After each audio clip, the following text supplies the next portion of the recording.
Et tout de suite, on va retrouver Judith Mergui. Judith Mergui en direct de Tel Aviv, toujours sur le qui-vive. Et en plus, ça rime. Bonjour Judith. Mais bonjour Ilana, poétesse du jour. Christophe Barbier, bonjour. Saïra El Haïry, bonjour. Je suis contente d'être en votre présence ce matin, puisqu'en plus je vais vous parler d'un phénomène malsain et d'ailleurs qui est concernant pour la jeunesse. Donc Sarah, c'est un petit peu pour vous. Alors non, ne vous inquiétez pas, je ne parle pas, Zemmour n'a pas encore laissé fuiter une sextape à lui. Heureusement, tout va bien.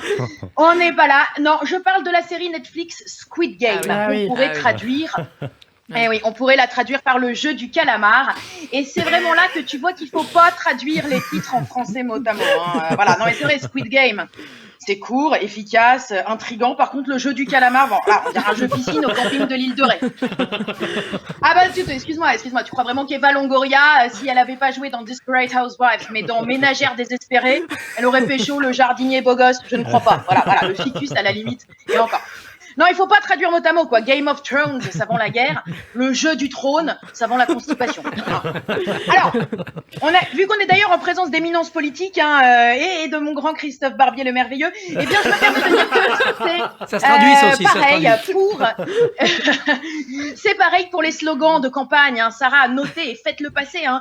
Tu peux aimer ou détester Trump ou Obama, mais yes we can ou Make America Great Again, les phares. Oh bah au moins ça te donne du peps et ça vient un petit peu de secouer tes hémorroïdes, ça te donne envie de te bouger le baba, quoi, tu vois. Alors que, pardon, mais enfin, le slogan de Marine Le Pen, la liberté, liberté chérie, ou alors, pour vous, de toutes mes forces, de Valérie Pécresse, là, je sais pas, j'ai pas compris, là, on est sur des titres de Serge Lama. Expliquez-moi. Alors voilà, Squid Game, hein, je vous raconte le synopsis. Christophe Barbier, ça vous plaît quand je parle grec? Oui, c'est pas mal, c'est avec un Y et d'abord un I après. Alors, la série, on est sur 456 personnes qui sont toutes fauchées. Mais alors, pas fauchées à la française, hein, tu sais, celui qui cumule le RSA, les ACDIC, les allocs, et qui se fait construire une maison de vacances au bled. Non. Là, je te parle des mecs qui sont vraiment dans le mal, quoi. Quand tout à coup, en fait, on leur propose une mystérieuse compétition de survie. Ils doivent participer à une série de jeux traditionnels pour enfants, mais avec des rebondissements mortels. Hein. On leur propose donc de risquer leur vie pour tenter de remporter un prix de 45,6 milliards de won.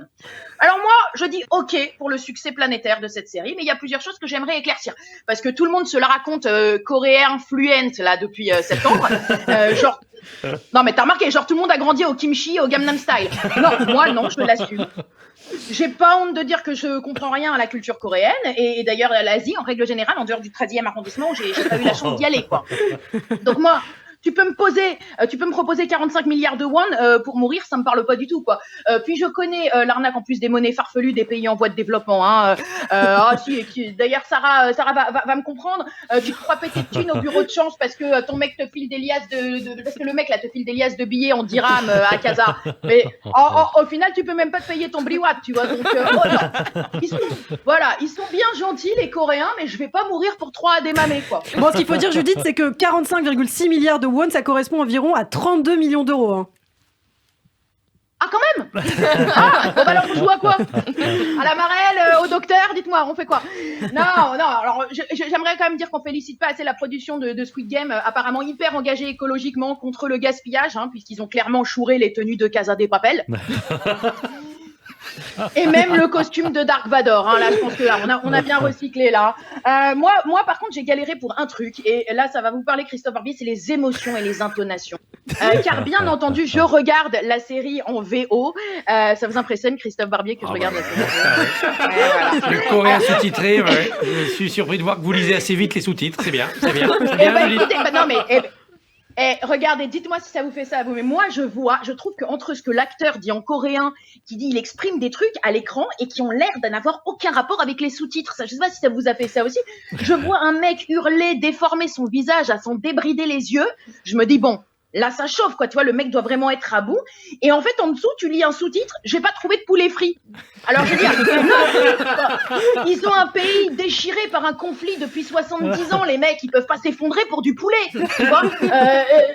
Voilà, moi, je galère un petit peu à comprendre les intentions de chaque personnage, mais au moins, ce qui est pratique avec le réalisateur, c'est qu'il s'en fiche que tu comprennes ou pas le personnage, puisque de toute façon, il le bute dans la minute qui suit. Il bute tout le monde. Je trouve que finalement, Game of Thrones à côté, c'est une ode à la valeur de la vie. Vraiment. Alors que c'était quand même pas les derniers pour arracher et des boyaux et extraire quelques yeux, tu vois. Alors là, moi, je dis vraiment, Sarah, pour vous, hein, courage pour la jeunesse à venir qui aura grandi avec ça dans la cour de récré. Là, je suis vraiment désolée, je dois y aller parce que toute cette violence, ça m'a quand même donné envie de regarder, de revoir le vrai culte, hein, le club de la bagarre, comme on dit, avec Brad Pitt. Merci beaucoup Judith Mergui. Donc le point sur Squid Game, et oui, cette série Netflix qui ne fait pas l'unanimité.